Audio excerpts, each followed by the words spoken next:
فإذا دخلتم بيوتا فسلموا على أنفسكم تحية من عند الله تحية من عند الله مباركة طيبة আমার ভাইরা আল্লাহ রাব্বুল আলামিন বলেন বান্দা তুমি যখন তোমরা যখন কোন গৃহে প্রবেশ করবে ফাসাল্লিমু আলা আনফুসিকুম তখন গৃহবাসীকে সালাম দিয়ে প্রবেশ করবে কি করবে ভালো করে শুনবেন আল্লাহ বলেন যখন তোমরা গৃহে প্রবেশ করবে তো গৃহবাসীকে কি দিবে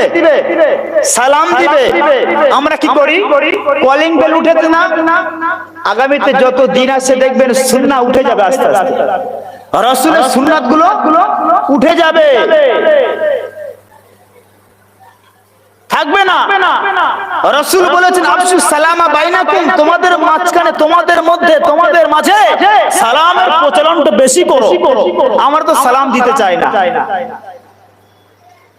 কেন বলেন ও আমি সালাম দিব ওকে হতে পারে আমি ওকে সালাম দিব না ও আমাকে সালাম দিবে এই সালামের অপেক্ষায় থাকি আমরা আমি মনে করি ও আমাকে সালাম দিবে আপনি মনে করেন ও আমাকে সালাম দিবে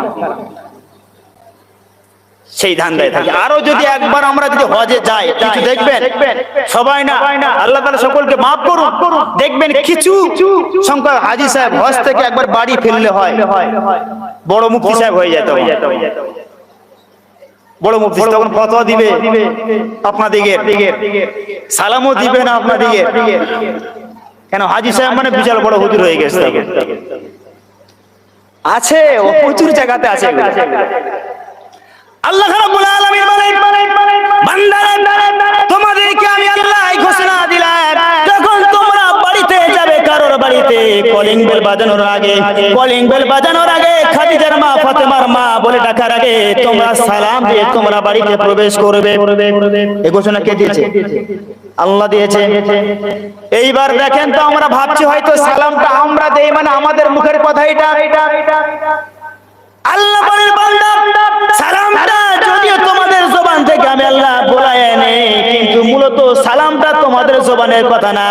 সালামটা আমি রব্বুল ইজ্জাতুল জালালের কথা তোমাদের জবান থেকে আমি আল্লাহ বলে নে হাসরের মাঠে কিয়ামতের দিনে যখন আল্লাহ তাআলা এক শ্রেণীর মানুষকে আল্লাহ তাআলা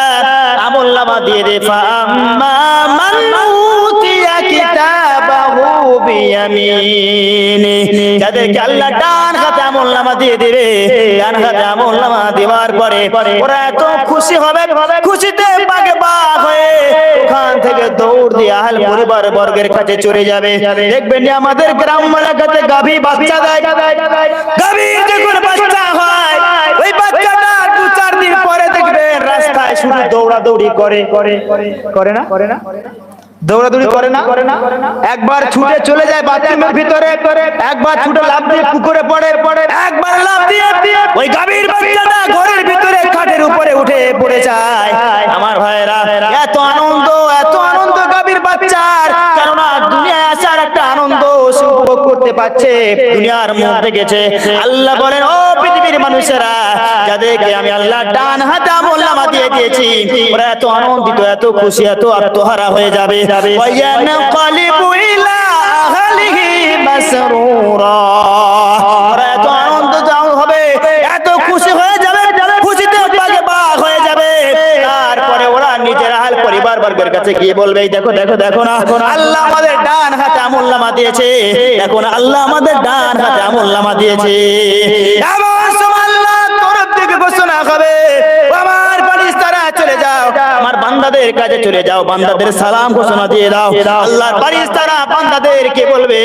আল্লাহর বান্দারা চলে এসো আমার কাছে আমাদের কাছে চলে এসো আল্লাহর ফেরেশতারা ডাক দিয়ে বলবেন চলে এসো না চলে এসো সালামুন কাওলাম মির রাব্বির রহিম আল্লাহর পক্ষ থেকে তোমাদেরকে সালাম ঘোষণা দেয়া হয়েছে লিল্লাহি তাকবীর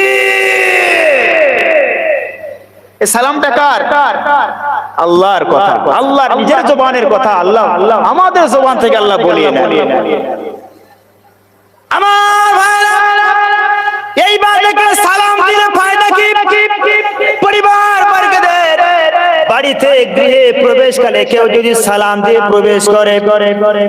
আল্লাহ তাআলা তার তিনটা পুরস্কার দিবে। কয়টা? তিনটা পুরস্কার আল্লাহ তাআলা সেই বান্দাকে আল্লাহ দিবেন। তার ভিতরে ভালো করে খেয়াল রাখবেন, তাহিয়াতাম মিন ইনদিল্লাহি মুবারাকাতান তাইয়্যিবা। আল্লাহ তাআলা বলে, বান্দা তোমার জবান থেকে তুমি সালাম দিয়েছো, ওই সালামটা আমি আল্লাহর জবানের কথা, আমি আল্লাহ তোমার জন্য হাদিয়া করে দিলাম। দুই নম্বর হলো মুবারাকা। মুবারাকা মানে আল্লাহ তাআলা তার পরিবারটাকে আমার আল্লাহ বরকত দিয়ে ভরে দিবে। তিন নম্বর আল্লাহ তাআলা বলেন, বান্দারে তাইয়্যিবা, তোমার পরিবারটাকে আমি আল্লাহ তৈয়ব করে দেব, পবিত্র করে দেব, পুত পবিত্র করে দেব। বান্দা কেউ যদি সালাম দেয় আমার আল্লাহ বলেন, আমি আল্লাহ ওই বান্দার তিনটা পুরস্কার দিয়ে দিব। কেউ যদি এই অভ্যাসটা রেখে দেয় যে সালাম দিব বাড়িতে প্রবেশকালে, আমার আল্লাহ তাআলা